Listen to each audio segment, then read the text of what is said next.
I'm just going to take on where stuff left off. The hormone I want to now talk about is called melatonin. The synthesis is in the pineal gland, which is very small. It is the size of a pea in your brain. Descartes called it the seat of soul, and it is where melatonin is made. And it has a rhythm as well. And in the sense, it is the opposite of the cortisol. It peaks at night. We call it as the darkness hormone. In every species that we studied, melatonin occurs at night. And it's hormone that prepares you for the things that your species does at night. So of course in humans we sleep, but animals, like rodents, they are awake. So it's a hormone that is related to darkness behavior.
Straight salary sales compensation plans aren't very common, but they do have a place in some organizations. With this type of structure, you pay your salespeople a straight, albeit competitive salary like all of your other employees, and nothing else. No bonuses, no commissions, and few, if any, sales incentives.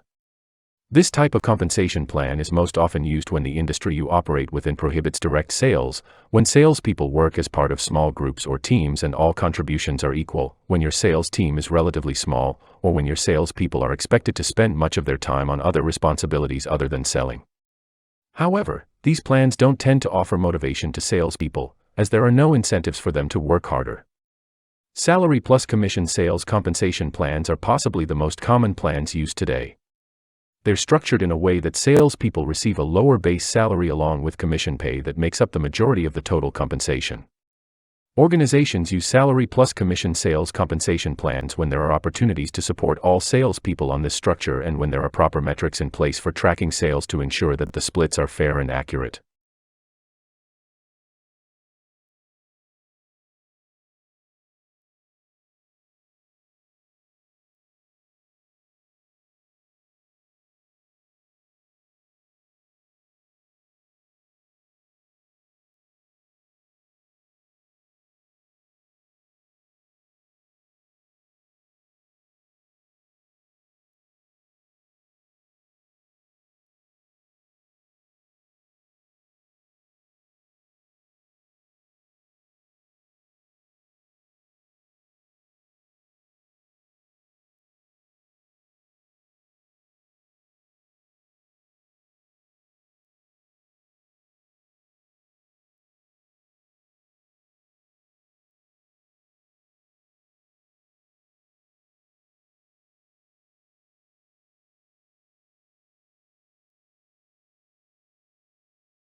Today we're going to recount heroic tales of superhuman feats of strength, when in the face of disaster, some people are said to have summoned up incredible physical power to lift a car off of an accident victim, move giant rocks, or like Big John of Song, single-handedly hold up a collapsing beam to let the other miners escape.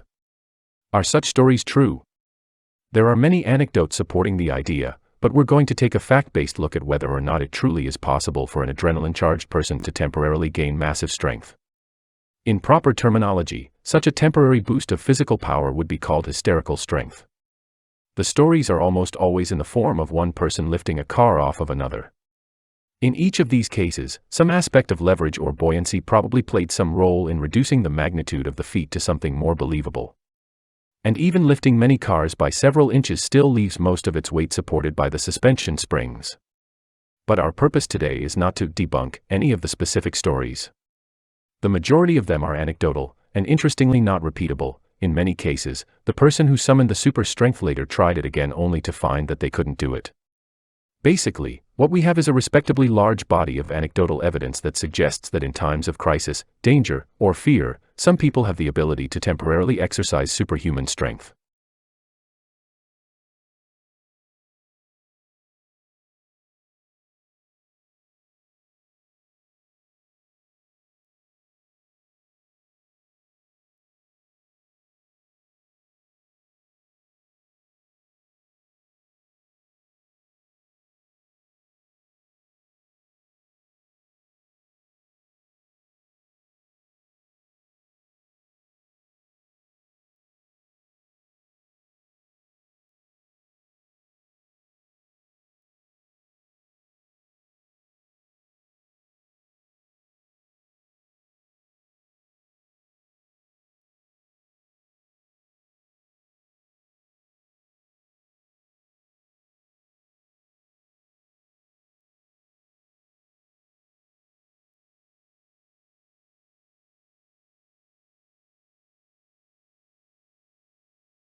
In 1943, what became known as the Green Revolution began when Mexico, unable to feed its growing population, shouted for help.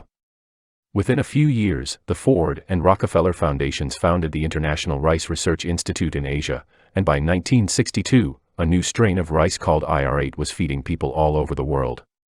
IR8 was the first really big modified crop to make a real impact on world hunger. In 1962, the technology did not yet exist to directly manipulate the genes of plants, and so IR8 was created by carefully crossing existing varieties, selecting the best from each generation, further modifying them, and finally finding the best. Here is the power of modified crops. IR8, with no fertilizer, straight out of the box, produced 5 times the yield of traditional rice varieties. In optimal conditions with nitrogen, it produced 10 times the yield of traditional varieties. By 1980, IR36 resisted pests and grew fast enough to allow 2 crops a year instead of just 1, doubling the yield. And by 1990, using more advanced genetic manipulation techniques, IR72 was outperforming even IR36. The Green Revolution saw worldwide crop yields explode from 1960 through 2000.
But a new study of fish called sticklebacks shows that shy individuals actually prefer to follow fish that are similarly timid.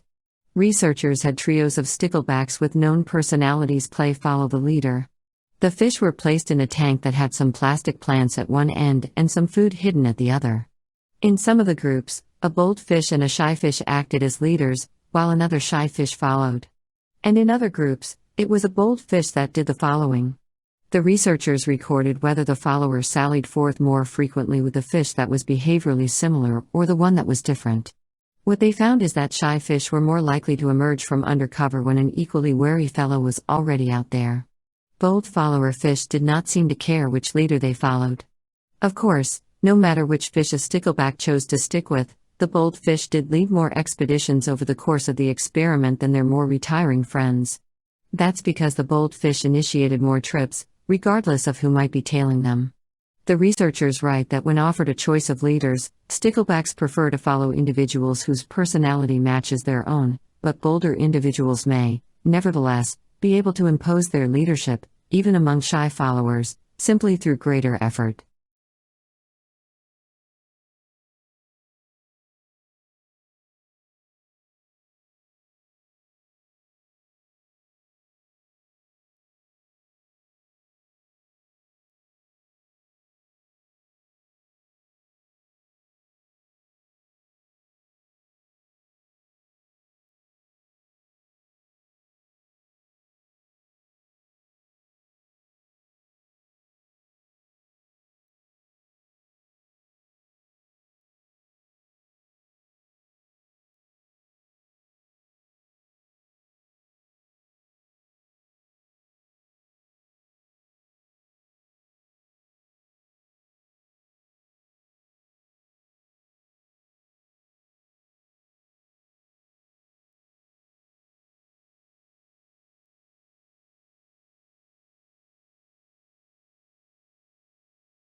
So what do we mean by well-being?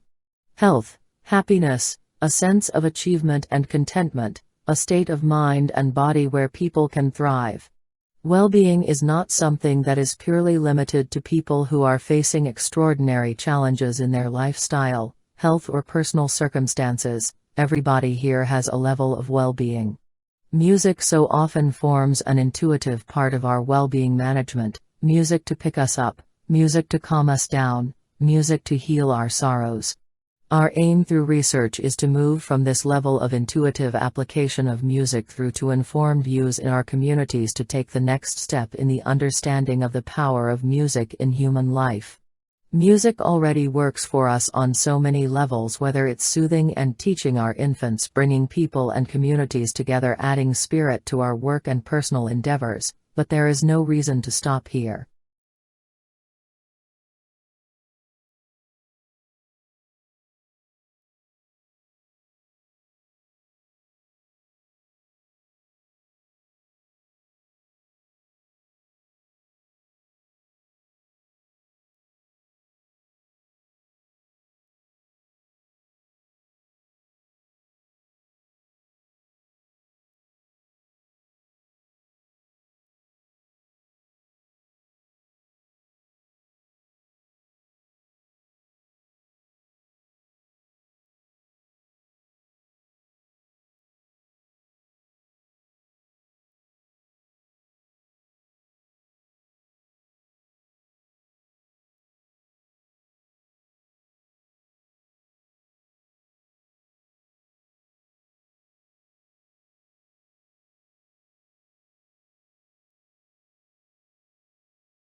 There's sugar in a lot of foods where you don't expect it. Of course there's lots of sugar in donuts, of ice cream, or pastries, or other things that are sweet, candy of course, but there are other places where you see it and you don't necessarily expect it. So as an example, peanut butter. Here's a list of ingredients from Skippy peanut butter and you see that sugar is the second most common ingredient. So that you may know from the reading food labels that these ingredients in any food labels that are listed in order of how much there is in the food itself, so sugar comes right after peanuts. Here's another example, beef stew. You wouldn't necessarily expected to find sugar in beef stew, but it's there. Now it's down the list of ingredients, it's actually toward the end, but if you look at the marketing of this and food at the can, it says, there's fresh potatoes and carrots, but actually there's more sugar in this than there is carrots. And so you wouldn't eat something like beef stew and expect to find this to be the case.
This is one picture that you all know what it is when you see it. It's a familiar looking image. It's something that probably we all have some personal experience with, right? This is a chest X-ray that would be taken in your doctor's office, for example, or a radiologist's office. And it is a good example of biomedical engineering, and that it takes a physical principle, that is how do X-rays interact with the tissues of your body, and it uses that physics, that physical principle to develop a picture of what's inside your body, so to look inside and see things that you couldn't see without this device. And you'll recognize some parts of the image. You can see the ribcage here, the bones, you can see the heart is the large bright object down here. If you have good eyesight from the distance, you can see the vessels leading out of the heart and into the lungs, and the lungs are darker spaces within the ribcage.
Three stages of brain development during childhood. There are 3 stages, starting from the primitive brain, the action brain, limbic brain, feeling brain, and finally to the neocortex, thought brain. Although interrelated, the 3 had its own function.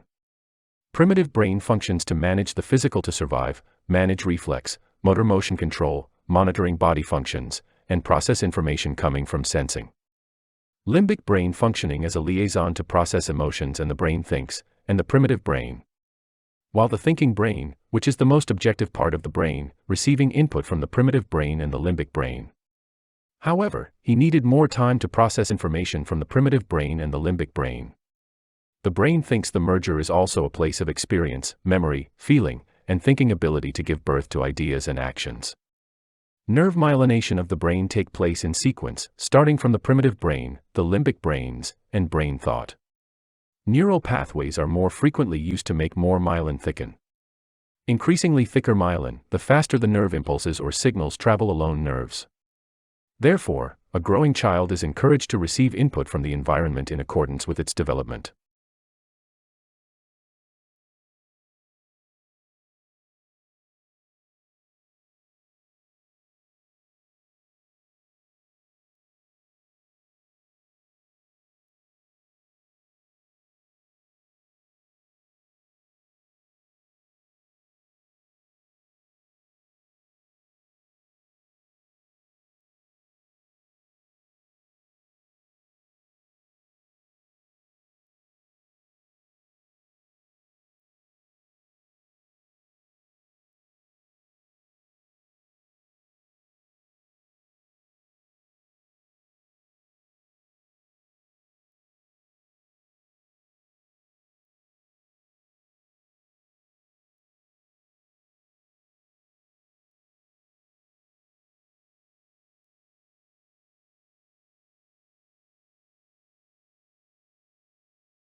Climate change. Some adverse effects of climate changes to agricultural productions.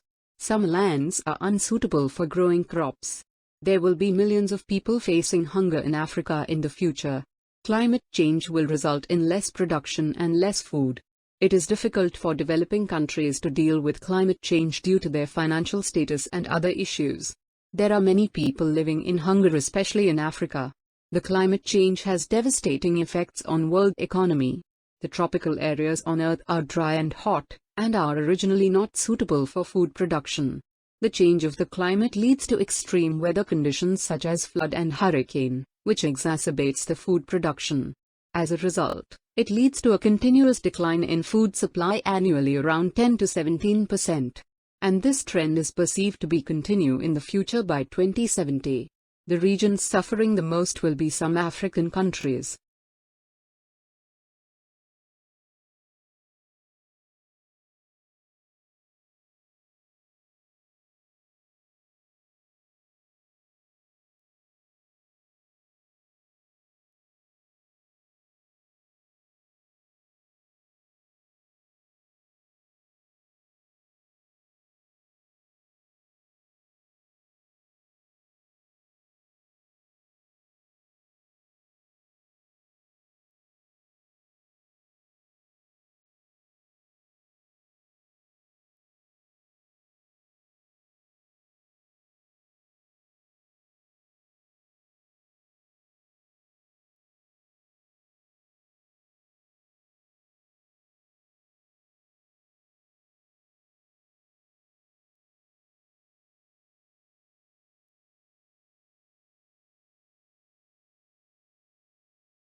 Wind turbine is a device that will convert wind into mechanical movement, which we can use to power water pump or electricity generator. Now the power that the turbine creates is obviously dependent on the wind speed. It also depended obviously on the number of sails, the area of the sails and the angle of the sails makes to the wind. So you can imagine if the turbine blades flat onto the wind's going to just bend it. If there is slight angle when the wind hits it, it's going to turn the blades. We can use that for powering things. Now, we're going to have a go, making some of the very simple paper windmills, a sort of things that you can make from the bits and pieces lying around home, and use that to drive very small generator to power electronic devices.